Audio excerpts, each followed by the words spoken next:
Él es, en su esencia, Él es santo y su santidad se manifiesta en su pureza moral, en su justicia, perfección, su separación del pecado y que Él no puede pecar.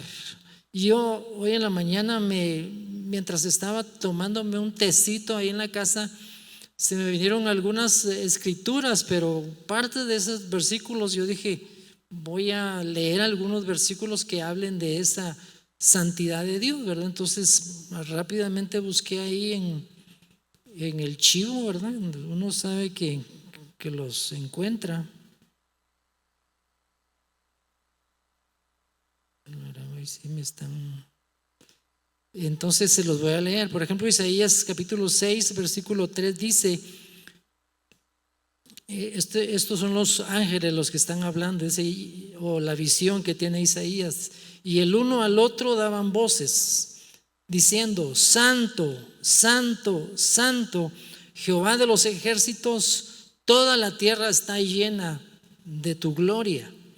Algo parecido sucede en el libro de Apocalipsis 4:8, donde dice, los 4 seres vivientes tenían cada uno 6 alas y alrededor y por dentro estaban llenos de ojos y no cesaban día y noche de decir, Santo, Santo, Santo es el Señor Dios Todopoderoso, el que era, el que es y el que ha de venir.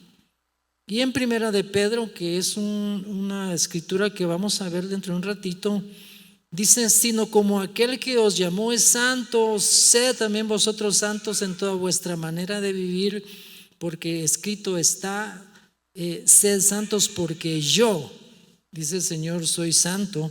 Y por último, un versículo del libro Levítico, donde Dios está hablándole al pueblo y le dice, porque yo Jehová vuestro Dios, aquí hay algo que me faltó, porque yo soy Jehová vuestro Dios. Vosotros por tanto os santificaréis y seréis santos porque yo soy santo. Así que no se contaminen con ningún animal que se arrastre sobre la tierra, porque yo soy Jehová, que os hice subir de la tierra de Egipto para ser vuestro Dios. Y oiga esto, seréis pues santos porque yo soy santo. Entonces la Biblia, no solo en estos que leí, ¿verdad? Si usted busca una concordancia bíblica va a encontrar cientos de versículos de la Biblia donde Dios dice que Él es santo, que Él es el Dios que está separado del mal, está separado del pecado, y Él es enteramente sin pecado y absolutamente justo. O sea, nos enfrentamos con una realidad de un Dios que es, y diríamos, intocable si lo vemos desde la perspectiva no bíblica, ¿verdad? Bueno, si Dios es santo y es puro y es como es, ¿y qué hago yo aquí, va? ¿Cuál es nuestro rol o nuestro rollo en medio de esto, del evangelio? Si Él es santo y Él es puro y Él no puede tener contacto con el pecado, prácticamente de entradita, como que le echan, como dicen un dicho ahora, que le echan a uno flit, ¿va? Dice uno, con ese Dios yo no me puedo ni relacionar ni acercar, ¿verdad? Y la verdad es que así sería, si Dios no hubiera hecho algo para que eso no sea así, de que el ser humano pueda relacionarse con Él. Entonces, no debemos perder de vista que el Dios en el que nosotros creemos y al cual le cantamos y el cual pues venimos acá y le cantamos, como esa canción bonita que cantamos hace un rato, ¿verdad? Que dice que los ángeles gritan o dicen santo, santo, santo. Eso es parte de los versículos de la Biblia, solo que con música, ¿verdad? Y con una tonalidad muy bonita. Y eso es una verdad y es algo que nosotros no podemos perder de vista. O sea, usted y yo que creemos en el Señor a través de nuestro Señor Jesucristo, no podemos cerrar los ojos a esa verdad de que Él es santo, ¿verdad? Y que estamos ahora en una relación con Él porque Él de alguna manera abrió una llave o un mecanismo para que usted y yo pudiéramos relacionarnos con Él. Por eso en esta escritura de Primera Pedro, que esa sí está ahí, Primera Pedro 1:16, nos dice Dios: sean ustedes santos porque yo soy santo. Entonces el tema de la santidad tiene que ver con eso, ¿verdad? De reconocer el significado de la palabra, reconocer a qué Dios estamos buscando, a quién amamos y a quién nos esforzamos en seguir, y saber quién es Él, ¿verdad? Y cuál es su dimensión y cómo Él se relaciona con nosotros, pero sobre todo nos está llamando a que nosotros busquemos también santidad, ¿verdad? Y es una palabra que a veces pues uno no le gusta o no la entiende mucho, y nosotros con mucha facilidad podemos escondernos en que nosotros somos humanos, somos frágiles, somos débiles, somos pecadores, tenemos una naturaleza pecaminosa, y envolvernos en todo eso y decir: bueno, yo a Dios no lo puedo buscar, yo a Dios no me puedo acercar.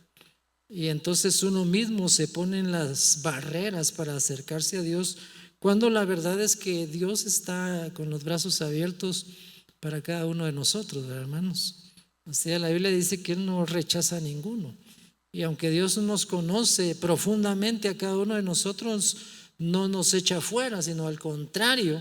Dios, de hecho, a través de toda la historia bíblica vemos que Él de alguna manera ha tratado de acercarse con el ser humano. Lo vemos pues prácticamente desde que el Génesis, que Dios creó a la primera pareja no sé cuánto tiempo tardó en una buena relación con Dios. No sé si fue un minuto o si fue una hora o si fueron 5 días, porque el relato bíblico no dice, ¿verdad?, que pasó una semana y Adán y Eva andaban juntos ahí en el jardín paseando y todo, y disfrutando. No dice si fue una semana, un mes, un año, sino que casi a mí me da la impresión como que la caída de Adán fue así, o de Adán y Eva, súper rápido, pero puedo que no, puedo que hayan disfrutado un tiempo juntos y disfrutado de lo que es una vida de intimidad con Dios, sin ningún tipo de pecado, sin maldad, hasta que pues apareció la famosa serpiente, ¿va?, que es símbolo del mal, del pecado, y usted conoce el resto. Ahí se distorsionó todo el plan de Dios, y toda aquella relación que debía fluir con facilidad, y esa intimidad que decía Saúl hace un rato, ¿verdad? Esa intimidad con Dios. En la actualidad esa intimidad con Dios no es tan fácil de obtener, ¿verdad, hermanos? Porque muchos de los seres humanos bastante no desean tenerla, o la miran tan lejana o tan imposible que mejor tiran la toalla y dicen: no, yo en esto no me meto. O dicen: bueno, Él es santo, si Dios existe y Él es santo, yo no puedo relacionarme con Él, porque yo no soy santo, yo tengo este pecado, yo hago esto, yo hago lo otro, yo vivo así. Entonces ellos mismos se cierran la puerta. Sin embargo, Dios, a través de Jesucristo, Él simplemente quiere seguir obrando en la vida de aquellos que se acercan a Él. Ahora, la santidad de los creyentes. Aquí le decía que Dios sí espera de nosotros que busquemos santidad. O sea, el plan de Dios, el propósito de Dios es que nosotros no nos conformemos con el estilo de vida que hemos llevado, y que si ya tenemos a Jesús en nuestro corazón, nosotros realmente sepamos que el Señor espera de nosotros santidad, y que esa santidad sí se puede alcanzar, porque no lo estamos tratando de alcanzar por nuestra propia fuerza ni por nuestro propio poder, sino porque Dios provee la gracia y la suficiencia para que usted y yo podamos ir a esa meta que Dios nos propone. Porque ese versículo que acabamos de ver, donde dice: sean ustedes santos como yo soy santo, esa es una verdad bíblica. O sea, Dios nos está diciendo que hagamos algo o que seamos algo que humanamente parece imposible, pero si de la boca de Dios sale esa exhortación hacia usted y hacia mí, es porque Dios está involucrado en el asunto. O sea, no te está dejando para que seas santo y puro en tus propias fuerzas, sino que Él ha provisto la forma, la manera de cómo nosotros podamos alcanzar la santidad. Eso doctrinalmente el proceso se llama santificación, ¿verdad? Esa es como se conoce esa doctrina en el campo de la teología, ¿verdad? La doctrina de la santificación. O sea, el que los creyentes busquen constantemente ser santos, a obtener santidad. Muy bien, la pregunta ahí, ¿en realidad podemos ser santos? Esa tal vez todas nos lo hemos hecho, ¿eh? O decimos, bueno, yo a veces soy santo porque me porto bien, pero otras veces como que se me salen los cachos, ¿verdad? Y me pongo mero raro. Y hay cosas que no puedo realmente cambiar en mi vida. Y muchos de nosotros ya quizás por un buen periodo de tiempo hemos luchado y nos hemos esforzado por dejar ciertas cosas que nosotros sabemos que son pues no adecuadas y que a Dios tampoco le agradan, pero como que caemos en como ese círculo vicioso, ¿eh? ¿A cuánto les ha pasado eso de caer en un círculo vicioso? Y no me refiero solo al trago, ¿eh? Sino a actitudes, a palabras o a pensamientos que uno dice, no, es que esta charada no, esto no es para mí porque yo soy hijo del Señor. Pero estamos en una lucha, o sea, el Señor sabe que esto de la santidad es un proceso. Él lo sabe perfectamente y aún así Él se atrevió a llamarlo a usted y a mí para que nos metamos en ese camino o en ese vagón, digámoslo así, como que fuera tren, ¿va? En ese vagón que se llama santidad. Entonces no debemos temer, hermano, ni pensemos desde ya que eso que yo estoy diciendo es pura casaca y que yo nunca voy a tener santidad en mi vida, porque yo creo que de seguro ya tiene elementos de santidad en su vida y usted ni se ha dado cuenta, o probablemente ya se dio cuenta porque ya dejó de hacer cosas que antes hacía y que le gustaban, pero que al Señor no le gustaban, o que de alguna manera usted sabía y yo sabíamos en nuestro interior de que no era correcto. Entonces sí se puede, hermano. O sea, vamos en el camino, ¿va? La santidad de usted y de yo y de yo y de mí, la santidad de nosotros los creyentes quiere decir una vida de pureza y dedicación a Dios. Pureza y dedicación a Dios.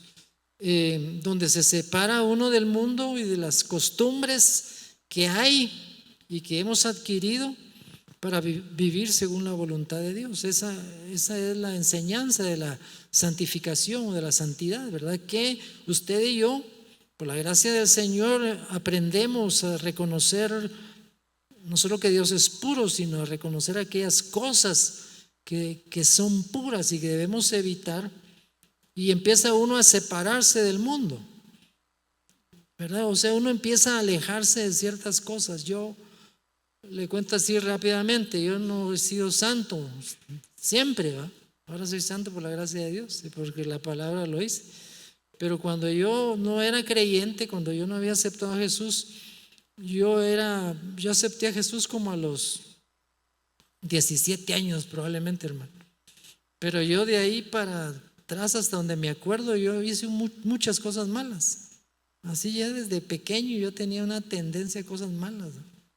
Y en mi adolescencia pues me porté más mal de cuando era más chiquito, ¿va? Entonces ya a esa edad de aquí, 14, 15, 16 años, yo empecé a hacer una serie de cosas que no eran buenas, ¿no? Ni para mí, ni para mi salud, ni para el bienestar de nadie. O sea, ¿por qué? Porque la naturaleza pecaminosa como que lo va jalando a uno hacia ese tipo de cosas. Y uno no solo ve lo que los demás hacen, sino que uno por dentro también quiere hacerlo, ¿eh? Quiere incorporarse a ese mundo vil, a ese mundo pecador, a ese mundo que está alejado de Dios y que pues muchos no buscan realmente la bendición de Dios. Puede que busquen la religiosidad, ¿verdad? O incluso estar en una iglesia, pero no buscar realmente la relación con Dios o la pureza que Él nos manda a que nosotros tengamos. Entonces yo a los 17 años, creo yo, si no estoy mal, acepté a Jesucristo, acepté a Jesús en una actividad evangelística, en una carpa, ahí un evangelista puertorriqueño estaba predicando ahí. A mí me invitó mi hermano que me llevaba 5 años a mí y mi amigo, que fue el que lo jaló a él, ¿no? Es eso de compartir el evangelio con otros. Mi amigo se convirtió, mi amigo le habló a mi hermano y entre los dos me agarraron a mí, ¿va? Y me llevaron, no a la fuerza, pero sí un poco a regañadientes, ¿va? Vos vamos y vos vamos y vos vamos, ¿va? Al fin vamos, pues. Y fui a oír al predicador. La primera noche creo que no entendí mucho. Volvimos a regresar en la segunda, tal vez la tercera, como la cuarta noche. Y el predicador al final de la prédica hizo la invitación: ¿cuántos quieren reconocer a Jesucristo como su Salvador personal? Y ese predicador era un tipo, hermanos, que se hacía pedazos en la plataforma. Imagínense un puertorriqueño así gordito, algo blanquito, así algo chaparrito, canoso, pero con una energía, hermano, que ese pasaba entacuchado así como yo, y cuando se bajaba ya había tirado de ahí el saco, la corbata, el chaleco, lo que tuviera puesto, y gritaba y subía la pierna así, hermanos, y se ponía colorado, otras veces se ponía pálido de tanto gritar. Yo no sé cómo aguanté tanto yo esa campaña ahí, hermanos. El asunto es que una noche dije yo acepto a Jesucristo. Y pasé entre el montón de gente que pasaba a aceptar a Jesucristo, hermano.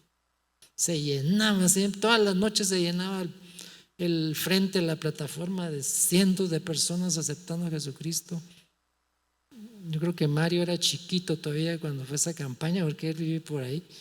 Pero miren, hermanos, esa noche yo decidí aceptar a Jesús. Yo no entendía más que lo que oí esa noche del evangelio, que Jesús dio su vida por mí, que Él me amaba, que Él me quería perdonar mis pecados. Y yo dije, yo quiero esto. Y me tiré al agua, hermano. Y mire, a partir de esa noche yo he perseverado en el Señor.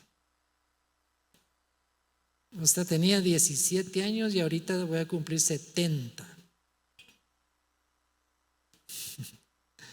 Y tengo 50 casados. Entonces me casé 2 años después, me casé con doña Angélica, y los dos más o menos hemos tenido el mismo recorrido. Y quiero decirles que ahí en esa campaña, ahí la vi a ella por primera vez. Mire qué cosa, como que Dios me dijo, mira, te voy a salvar y una vez te voy a poner una chava que la mires ahí y con esa te vas a casar después.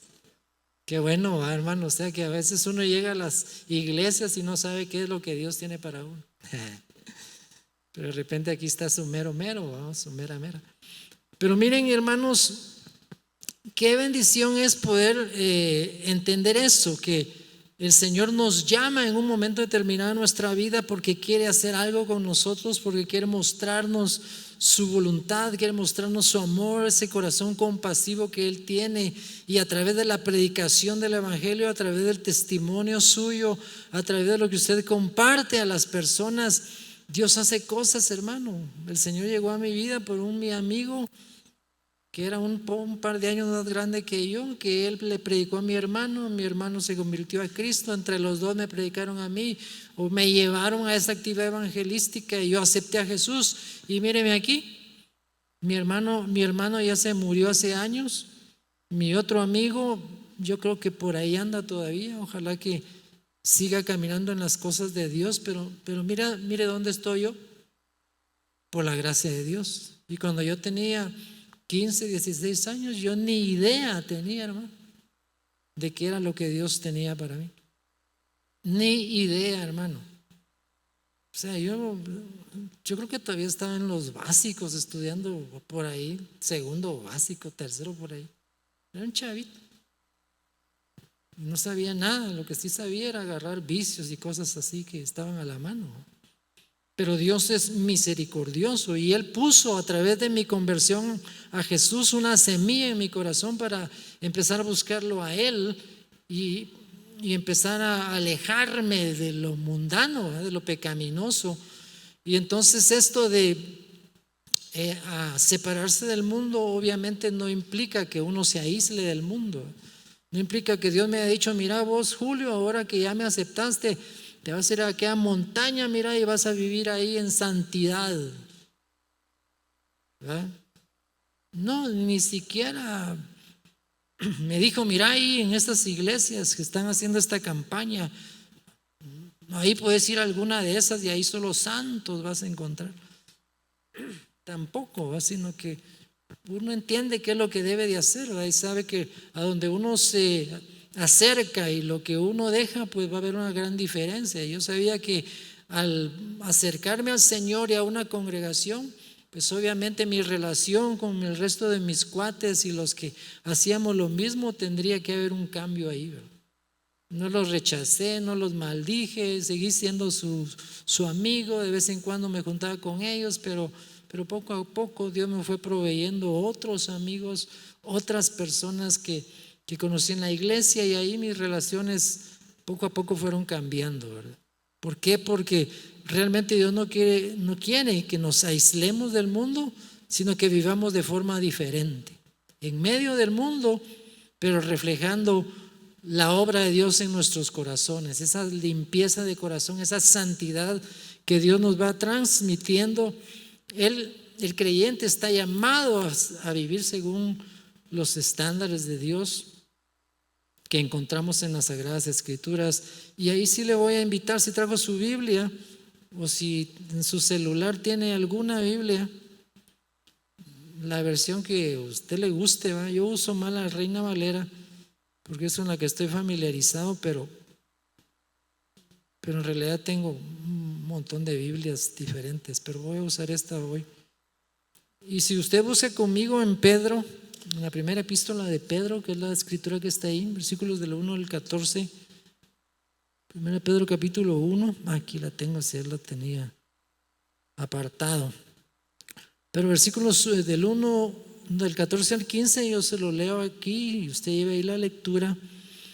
Pero mire lo que dice acá en el versículo 14: como hijos obedientes, no nos conformemos a los deseos que antes teníamos, estando en nuestra ignorancia. Eso era nuestro pasado, ¿verdad?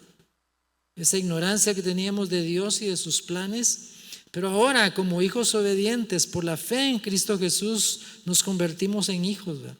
Como hijos obedientes, no se conformen a los deseos que antes tenían estando en ignorancia, sino como aquel que os llamó es santo, sed también vosotros santos en toda vuestra manera de vivir, porque escrito está, sean santos, porque yo soy santo. Entonces, esa es la meta. El Señor, ese es el estándar de Dios, eso es a lo que el Señor nos llama. Y eso es lo que en esta mañana yo quiero pues tratar de dejarle a usted, que usted lo trate de asimilar lo más que pueda en esto que estamos compartiendo. Ahora, la santidad como un proceso. Este proceso es un llamado a vivir, obviamente, en santidad y pureza, ¿verdad? Y algo que es importante aquí es entender que la santidad no es un estado final, ¿verdad? Yo ya soy santo y me quedo aquí, y de la noche a la mañana me convierto en el tal santo, ¿verdad? Sino que el proceso de la santidad o santificación es un proceso, es un crecimiento espiritual en que los creyentes se acercan a Dios y se asemejan a su carácter. O sea, estamos hablando de un proceso que comienza, o sea, tiene un inicio cuando usted acepta a Jesucristo. Ese es su inicio. Usted está en la meta, acepté a Jesús y empieza su carrera, ¿verdad? Cuando uno acepta a Jesús es perdonado, el Señor le perdona todos sus pecados, lo limpia, lo hace una nueva creación, y a partir de ahí le dice, bueno, mijo, camina, ¿verdad? O corre. Las dos formas están en la Biblia, camina o corre. Pero el asunto es que no me quedo estático, sino que empiezo un camino de conocer al Señor, de un desarrollo como un bebé, hermano, como un bebé que nace y va desarrollándose, y cuando ya después de haber gateado un buen tiempo empieza a caminar, primero usted lo lleva así de la manita, ¿va? O empieza él a tratar de caminar, y son bien divertidos, ¿verdad? Cuando hacen así, se caen, se somatan, y a uno le preocupa, pero a ellos ni les duele, ¿verdad? Se levantan o medio se levantan. Usted lo lleva de la mano hasta que llega el punto en que camina solo. Y así es el Señor. Estamos recién convertidos, no sabemos, no entendemos, nos provee un ambiente donde aprender y vamos como esos niños así caminando, medio totorecos, ¿verdad? Porque no sabemos exactamente qué es lo que Él quiere, pero a través de la palabra de Dios, con ese contacto que nosotros vamos a tener con la Biblia, con ese contacto que vamos a tener en la iglesia con los hermanos, con esos tiempos de alabanza, de adoración, con esas reuniones de íntimo en la noche, con estos cultos, uno va aprendiendo, hermano. Uno se va dando cuenta qué es lo que Dios quiere de nosotros. Y ese proceso se va realizando, se va dando. Porque ninguno sabe de entrada ni lo que le espera, ni las bendiciones que le esperan, pero también otras cosas, ¿no? Sufrimiento, dolor, porque no estamos exentos, victorias, a veces derrotas, a veces andar en las nubes y otra vez andar volando bajo, ¿eh? Por las circunstancias de la vida, pero siempre con la semilla de la palabra de Dios en nosotros. Entonces, la santidad en nosotros es un proceso de crecimiento espiritual en el que los creyentes, usted y yo, nos acercamos a Dios, y ese acercamiento a Dios va provocando que nuestro carácter sea transformado. O sea, ese contacto con Dios, con su palabra, con su gente, ese obedecer poco a poco lo que estamos aprendiendo en la palabra de Dios, todo eso te va formando, te va conformando a la imagen de su Hijo, a la imagen de Cristo. Entonces, proceso, esa palabra, cáchela, porque eso le va a ayudar a que usted no se desaliente cuando usted se da cuenta que hay algo que le está pasando o ha fallado. Cuando dice, no, estos son cuentos, yo no voy a cambiar, no, estas son charadas, el evangelio no es para mí. No, recuérdese que si usted le dio su vida a Jesús, usted entró al proceso, y esa palabra proceso le va a ayudar a mantenerse. Yo estoy en un proceso, yo sé que Dios está trabajando en mí, yo sé que Dios me está transformando, yo sé que Él está haciendo poco a poco la obra. La Biblia dice: el que comenzó en vosotros la buena obra la perfeccionará hasta el día de Jesucristo. Así que ánimo, hermanos. Aquí no se vale tirar la toalla. Ninguno de nosotros podemos tirar la toalla. Mire, vamos a tener tropezones, vamos a tener tentaciones, vamos a tener fallas, vamos a tener pleitos con la mujer, usted con su marido, sus hijos a veces le van a dar batería, otras veces no, etcétera. O sea, hermanos, porque no podemos decir que acepté a Jesús y ahorita todo es un lecho de rosas. No, al contrario, hay gente que acepta a Jesús y las cosas se le ponen peores. A los pocos días lo echan del trabajo, al otro día la mujer le empieza a hacer problemas porque ahora ya es aleluya, o a la inversa, o el marido se pone porque la mujer ahora quiere ir a la iglesia. Mi esposa, ¿por qué vas tanto a esa iglesia? Algo es de tener con el pastor, dice. Oiga, aquí no hay pastor, hay pastores y hay ancianos, ¿no? Está peor la cosa. Pero entonces, hermanos, proceso. Diga conmigo la palabra proceso. Proceso. Y agárralo así, cáchelo. Mira, hermano, y me echas en la bolsa, el saco, ¿no? Porque eso le va a ayudar a caminar constantemente a pesar de, hermano. Este proceso implica tres cosas. Por ejemplo, la renovación de nuestra mente. ¿Cómo se va renovando la mente? Por la palabra de Dios, hermano. La palabra de Dios es la que actúa como ese limpia cerebros contaminados, porque la palabra de Dios es espíritu y es vida. La palabra de Dios tiene poder. La palabra de Dios es la que nos enseña la voluntad de Dios. La otra cosa es la transformación del corazón. La Biblia dice que el corazón es engañoso y perverso más que todas las cosas. Es esa cosa íntima de nosotros, ¿verdad? Más bien el corazón no es necesariamente este corazón que hace pum, pum, pum, sino es la mentalidad, es la manera de pensar, lo que usted ha establecido antes de llegar al Señor, lo que usted necesita transformar, su mente, su mentalidad, sus emociones, sus intenciones, y todo eso es progresivo, hermano. Y lo otro es la práctica en obediencia a la palabra de Dios. O sea, lo que nosotros leemos en la palabra, tenemos que esforzarnos en aplicarlo, en hacerlo. ¿verdad? Y no solamente hablamos de aquí, como por ejemplo el tema de la ofrenda, ¿verdad? Porque a veces los predicadores solo por ahí nos vamos, ¿verdad? Mire, si usted tiene que poner en práctica la palabra de Dios, tiene que darle al Señor. Y empezamos a sacar toda una teología de eso, ¿verdad? Pero la práctica y obediencia a la palabra de Dios no es solo en esa área, hermanos. Por ejemplo, el tema del carácter o el temperamento, ¿verdad? Hay muchos de nosotros que tenemos mal carácter.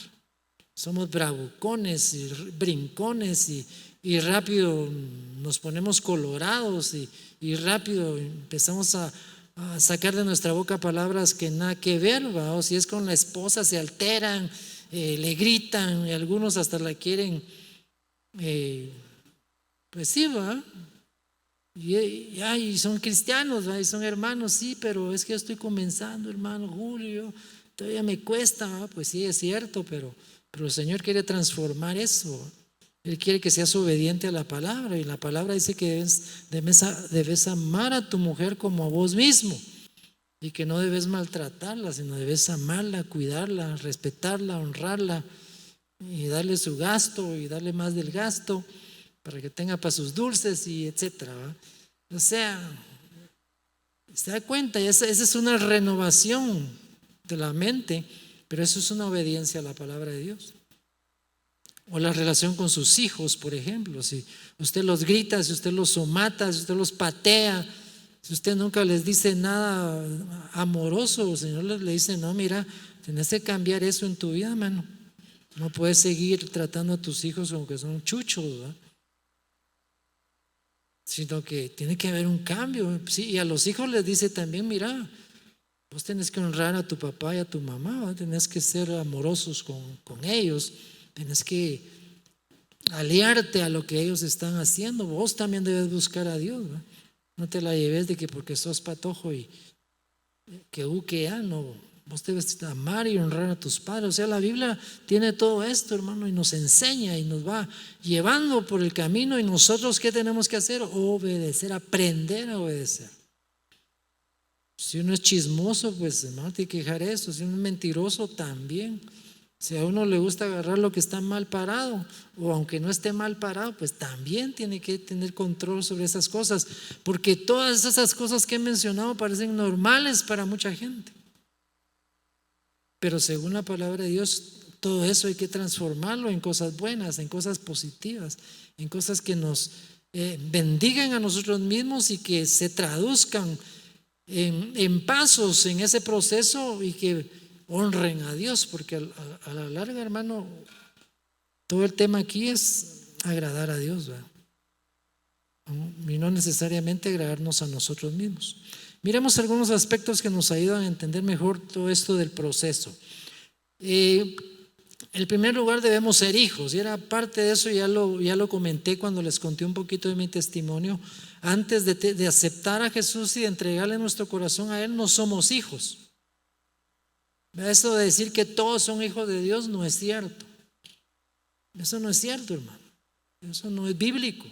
Los hijos de Dios son aquellos que han aceptado a Jesús como su Salvador personal y que Él los ha cambiado. ¿Qué dice Juan 1:12? Alguien que se lo sepa de memoria, vamos a ver, Juan 1:12. ¿Cuál es esa, hermanos? Porque a todos los que creen en su nombre les dio poder de ser hechos hijos de Dios, ¿sí o no? Pues se lo leo mejor, ¿verdad? Para no estarlo cuenteando aquí. 1:12 dice, vamos a ver, aquí está, hermanos, 10 y 11, hablando de Jesús. Juan está hablando del verbo de Dios. El verbo de Dios es Cristo, ¿verdad? Dice el versículo 10, dice el 11, dice que el Señor, ya tomando forma de hombre, vino a lo suyo, los suyos no le recibieron. Es el rechazo de Israel hacia Jesús, ¿verdad? Y es el rechazo nuestro hacia Jesús durante nuestra vida. Versículo 12, más a todos los que le recibieron, a los que creen en su nombre, Dios les dio. Ahí ya le agregué la palabra Dios, ¿verdad? A los que creen en su nombre les dio potestad de ser hechos hijos de Dios. O sea que cuando uno nace en esta tierra, hermanos, en cualquier hogar que uno nazca, nomás nací, ahí viene un hijo de Dios. No, un hijo de Dios es aquel que, por eso los niños, nosotros no podemos decir que un niño de 2 años, de 3 años, entiende lo que implica aceptar a Jesucristo. ¿Verdad que no? De hecho, nosotros cuando bautizamos aquí a algún niño, quizás tendrá unos 8 o 9 años, porque a esa edad los niños sí ya entienden mejor, ¿verdad? Aunque a veces hay niños que aceptan a Jesús más chiquitos, pero no los podemos bautizar a los 5 años, ¿verdad? Sino tenemos que darnos cuenta de que ellos entienden lo que significa aceptar a Jesucristo. Entonces, los hijos de Dios, los verdaderos hijos de Dios, son los que reciben a Jesucristo, a los que creen en su nombre. A ellos Dios les dio potestad de ser hechos hijos de Dios. Una pregunta: ¿cuántos de ustedes ya aceptaron a Jesús como su salvador personal? Levánteme la mano ahí, quiero ver. El escáner. ¿Ha sido una bendición para ustedes, su hermano? ¿Está gozoso usted de haber aceptado a Jesús, hermano? ¿Le ha cambiado el Señor en bastante? Yo iba a decir en algo, pero eso es muy poco, ¿eh? En bastante. Y el Señor no ha terminado con usted ni conmigo, hermano. No crea que porque usted ya no es mal hablado, o porque usted ya no se roba las cosas, o porque usted ya no le pega a su mujer, ya usted ya llenó la medida del Señor. No, esas son cosas que el Señor está haciendo, pero Él quiere transformarlo mucho más, hermano. ¿Para qué? Para que estemos a la medida de la estatura de la plenitud de Cristo. Esa es la meta. Mire que la meta es que nos parezcamos a Jesús, hermano. ¿Cuánto nos falta? Yo creo que va a pasar toda la vida aquí y de repente nos vamos a parecer a Jesús como de perfil, ¿verdad? Pero vamos, hermano, en el camino y no tenemos que tirar la toalla. Entonces, somos y debemos ser hijos de Dios, creerlo, confesarlo y actuar como tales. Debemos, el otro punto, ser obedientes. Eso ya lo mencioné. Dice que no podemos conformarnos con los deseos que antes teníamos cuando éramos ignorantes y estábamos alejados de Dios. No sabíamos que podíamos vencer el mal por el amor y el poder de Dios en nosotros por su Espíritu Santo. No lo sabíamos. Es, hermano, que cuando uno no conoce a Jesús y está viviendo una vida obviamente de pecado y se cansa uno de eso, uno cree que nunca va a poder cambiar, porque a veces uno lo intenta, ¿verdad? Yo he oído gente que dice: mira vos, Julio, fíjate que yo he intentado o intentaba yo dejar de tomar, por ejemplo, ¿verdad? O intentaba dejar de ser mal hablado, o intentaba dejar de ser violento, pero no podía. Pues claro, ¿cómo vas a poder si quien nos da poder para cambiar es el Señor? Es Dios, es su palabra, es el poder del Espíritu Santo en nosotros. Eso es lo que nos cambia. No es la buena voluntad, no son los cursos, hermano, de portate bien y sos gente buena. Ni siquiera esos cursos que lo animan a usted a elevar su autoestima. Esos son buenos, hermano, pero esos cursos no salvan a ninguno. Y si hay alguno de los que trabajan en eso, perdone, pero es cierto. Esos cursos lo pueden ayudar a uno a cambiar algunas cosas, algunos malos hábitos, pero no lo salvan. El único que salva se llama Jesucristo. Amén, así es, hermano. Solo Él cambia, solo Él te perdona, solo Él me perdona, solo Él nos perdona, solo Él nos cambia, solo Él nos transforma, porque para eso vino el Señor, para perdonarnos de todo mal, de toda maldad, de hacernos nuevas criaturas. Y lo otro, dice que nosotros debemos tomar acciones. Número 1, despojémonos del viejo hombre que está viciado. O sea, uno debe ir esforzándose también en el cambio, ¿verdad, hermano? O sea, si el Señor te dice que obedecer es dejar de hacer algo, pues hay que esforzarse por dejarlo, ¿no? Que de hecho el Espíritu Santo está para darnos ese poder, esa fortaleza. Despojémonos. Es como que yo me quitara el saco y lo tirara por allá. Yo me despojo de esto, guas. Y ya no lo voy a traer, lo dejo ahí. Porque me vamos a despojar del saco, y al rato lo ando buscando. Y a veces así pasa con las malas conductas, ¿verdad? Con los malos hábitos. No, yo voy a dejar de hacer esto. Y después otra vez uno anda buscándolo, ¿verdad? Pero si son programas de televisión, o son cosas que lo han tenido usted amarrado un tiempo, lo deja y después está con la tentación otra vez, ¿verdad? Con el famoso control. ¿Qué mirás? ¿Qué oís? Despojémonos del viejo hombre que está viciado. 2, alejémonos del pecado, obviamente. Si somos hijos de Dios y queremos agradarle, tenemos que alejarnos del mal, hermano. Eso oramos el Padre nuestro, ¿eh? Padre nuestro que estás en los cielos, santificado sea tu nombre, venga tu reino, hágase tu voluntad en el cielo como no en la tierra como en el cielo. Danos el pan nuestro cada día, ese que sea abundante, ¿verdad? Y perdónanos nuestras faltas, así como nosotros perdonamos a los que nos ofenden. No nos dejes caer en tentación, mas líbranos del mal. Amén. Del mal, amén. Un niño decía, ¿qué es el mal, amén? Líbranos del mal, amén. Entonces, alejémonos del pecado, pero acerquémonos a Dios con sinceridad. No vamos a vencer al pecado si solo pretendemos alejarnos de él, pero no nos acercamos a Dios con sinceridad. O sea, que realmente queremos honrarlo a Él, queremos vivir conforme a su palabra. Sinceridad. Lo opuesto es hipocresía, y de eso está llena la tierra. Pero no queremos eso, queremos ser gente sincera. Apliquemos la palabra del Señor, vivámosla, lo he mencionado varias veces. Mantengámonos limpios. O sea, evitemos, hermanos, hasta donde sea posible, pasar por los charcos y pasar por donde hay tizne y pasar por donde hay cosas que mejor debemos huir de esos lugares, ¿verdad? Mejor debemos escaparnos de esos lugares y mantener la buena relación con Dios. ¿Y cómo se hace esto? Número 1, estemos a cuentas diariamente con Dios por medio de confesarle nuestros pecados. Esta es parte importantísima, hermanos, de ese mantenernos en el proceso, porque usted y yo seguimos fallando. O sea, ser cristiano y estar siendo santificado no quiere decir que no hay fallos. Hay fallos, hermanos. Hay cosas que están ahí que no quieren desaparecer.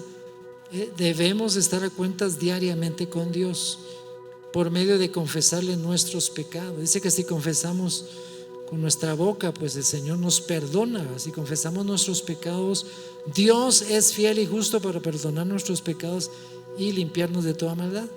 Estemos a cuentas con nuestro prójimo. Estos son pasos importantes, con su esposa, con sus hijos, con su familia. O sea, trate de sanar todas aquellas cosas que usted en el pasado, antes de estar en el Señor, pudo haber lastimado, ofendido a gente. Y si ya es cristiano y le está pasando de nuevo, pues humíllese, pida perdón. Mire, uno a veces a la esposa y a los hijos nunca les pide perdón, porque uno cree que, bueno, ¿y por qué le voy a pedir perdón a estos si yo soy el papá? Pero nosotros como papás nos equivocamos un montón, hermanos. Como esposos, más. Entonces necesitamos ser humildes y aprender a estar a cuentas con nuestro prójimo, aquellos que son cercanos, compañeros de trabajo, que hemos ofendido, hermanos, que hemos lastimado. Yo en más de una ocasión, yo tuve que pedirle perdón hasta en público a un par de mis compañeros en un banco en el que yo trabajé por muchos años, porque en alguna medida, aunque yo era muy tranquilo y todo, pero eran ocasiones en que yo los ofendía, ¿verdad? Por algo que dije, que hice o que no hice. Y como ellos sabían que yo era cristiano, entonces me señalaban, ¿verdad? Mira. Entonces yo decía, mucha, perdónenme, lo siento mucho, lo lamento. Y a veces lo tuve que hacer en público, porque yo sí sabía que había cometido algo malo, ¿verdad? Y ahí salí, gracias a Dios, después de que me retiré del banco y me fui a trabajar o vine a trabajar a Verbo. Hermano, dejé a mis montón de compañeros ahí con una muy buena relación. De hecho, tengo un chat, hermanos, de ese banco todavía, de gente que trabajaron ahí, y todavía nos hablamos, nos escribimos, y me dicen mi apodo, que no se los voy a decir cuál es, y me hablan y así, ¿verdad? Porque gracias a Dios dejamos una buena relación. Entonces, estemos a cuentas con nuestro prójimo, compañeros de estudio, de trabajo, con las autoridades incluso del país, hermano. De alguna manera, si estamos ofendiendo a esa gente, debemos portarnos bien. Y reconozcamos el poder y la eficacia de la sangre de Cristo y del poder de su resurrección, porque esto va a aumentar nuestra fe y nuestra esperanza en Dios. Hermanos, porque la sangre de Cristo realmente lo que significa es su muerte en la cruz, ¿verdad? ¿Y por qué dio Jesús, por qué derramó Dios su sangre? Pues por usted y por mí. Ahí tenemos que personalizarlo, agarrarlo para todos, o para mí, en este caso, para mí. Jesús murió por mí, por mis pecados. Su sangre tiene suficiente poder para perdonarme, porque la sangre de Él es santa, ¿verdad? Su sangre derramada era santa. Entonces tiene poder para cambiarnos, para limpiarnos. Y obviamente Jesús no se quedó en la tumba, ¿verdad? Sino que el Señor resucitó de la tumba. O sea, la victoria de Jesús sobre la muerte es su resurrección. Y esa es la esperanza de nosotros los cristianos. Hermanos, si alguien de nuestra familia que es creyente murió, nosotros tenemos la esperanza de la resurrección para ese miembro de nuestra familia. En el caso de mi hijo que ya falleció, yo tengo la esperanza de la resurrección y que en la eternidad nos volveremos a ver. Yo no sé si yo le voy a decir mi hijo, si yo le voy a decir papi. No, eso no, los detalles no los sabemos, ¿va? Porque algunos hasta quieren llevar mascotas al cielo, ¿va? Creen que el chucho se va a ir con ellos y allá va a aparecer, pero no. Entonces uno no sabe qué va a pasar allá, pero sí va a haber un tipo de filiación que uno sabe quién es quién, ¿va? Pero ahí el principal punto va a ser nuestra adoración al Señor, ¿va? Ahí creo que ni tiempo vamos a tener para andar buscando a un familiar, sino que la gloria del Señor y la hermosura del Señor es el atractivo, y por eso queremos estar ahí. No sé cuánto más me falta, pero yo creo que ya me pasé mucho del tiempo. Con esta termino. La santidad es un regalo de Dios, hermano. A veces nosotros creemos que obtenemos cosas por nosotros mismos, porque somos muy topados. E incluso cuando ya somos cristianos, porque somos muy obedientes, ¿no? Pero hermano, todo es un regalo de Dios. La salvación es un regalo de Dios. Y la santidad también es un don y un regalo de Dios otorgado a aquellos que creen en Jesucristo en primer lugar, que viven en obediencia a la voluntad de Dios a través de la gracia de Dios. O sea que aún eso de vivir en obediencia a la voluntad de Dios es por la gracia de Dios. Dios está involucrado en este asunto, hermano. Está súper, pero súper involucrado. Él no te salvó y te tiró así al agua, como decimos aquí, sino que Él va acompañando, Él va acompañando, Él va acompañando. Es como cuando un niño está aprendiendo a nadar, ahí va acompañado de la persona que le está enseñando, le ponen flotadores, de hecho, porque no se ahogue. Entonces, en este tema de la redención, de la santidad, hermanos, el Señor sigue por su misericordia acompañándonos en todo tiempo. Y los creyentes pueden llegar a ser santos y vivir una vida que honre a Dios. O sea, es algo que se puede lograr, hermano. Obviamente no estoy hablando de impecabilidad, no, pero estoy hablando de una capacidad de vivir incluso sobre eso, y de no estar cayendo y levantando a cada rato, sino por el poder del Espíritu, por la gracia de Dios y por el poder de la resurrección de Jesús, por la sangre de Jesús y todo lo que ya dije, podemos mantenernos en eso, hermano. Y no olvidemos esto: que usted y yo somos rescatados. ¿Y cómo fuimos rescatados? Rescatados por precio. El precio es la sangre de Jesucristo. La otra cosa es que nosotros hemos sido sellados con el Espíritu Santo de la promesa. O sea, usted en alguna parte de su ser tenía un sello. Y ese sello lo puso el Espíritu Santo. Y ese es el sello que lo identifica a usted como hijo de Dios. En el Apocalipsis se habla de que la bestia y todos esos van a poner un sello, y que se lo van a poner a aquellos que no, pues que son enemigos de Dios, pero los hijos de Dios ya tienen un sello, y ese sello es el del Espíritu Santo. ¿Dónde se lo puso? ¿Dónde lo tiene? Por eso mejor no se ponga tatuajes, mejor deje que el sello del Espíritu se vea en su carácter, en su temperamento. Y por último, nosotros no debemos entristecer al Espíritu Santo. Ahí dice contristar, ¿verdad? Pero la palabra es entristecer. El Espíritu Santo se contrista. O sea, usted y yo, si no tenemos una actitud digna hacia Dios, podemos contristar al Espíritu. Y eso de contristar es como que el Espíritu se fuera apagando en uno. Y uno incluso, según la Biblia, puede perder el gozo de su salvación. O sea, uno se puede ir como secando, incluso, ay, pero yo soy cristiano, pero no tiene gozo del Señor, no tiene vida abundante, no se está manifestando en usted el carácter de Cristo. ¿Por qué? Porque ha de haber algo por ahí que no está haciéndolo bien, ¿verdad? Porque no se está conectando, porque no mantiene la comunión, porque no está buscando su intimidad con Dios.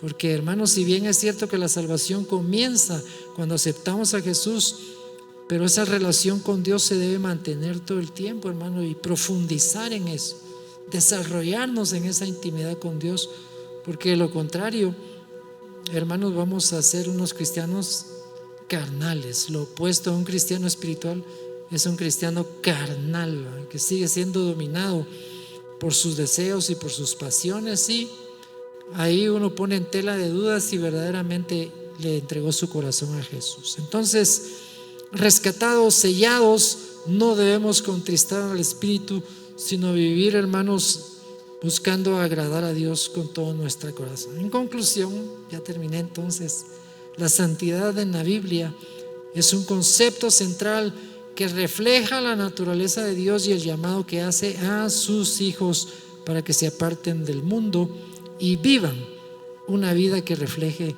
su carácter santo. Qué lindo, hermano. Ahorita viene la segunda parte. No se asusten. Mire, es un mensaje muy lindo, hermanos. Pues el tema, ¿verdad?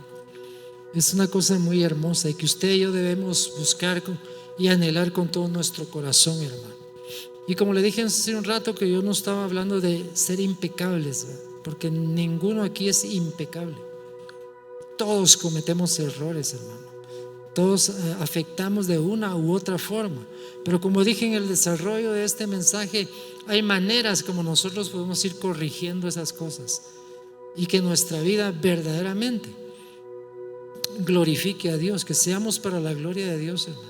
Y no nos conformemos con ese estilo de vida antiguo, sino busquemos, hermano, las alturas de la presencia de Dios. Recuérdese que el Espíritu Santo está en usted, que usted es un templo del Espíritu Santo.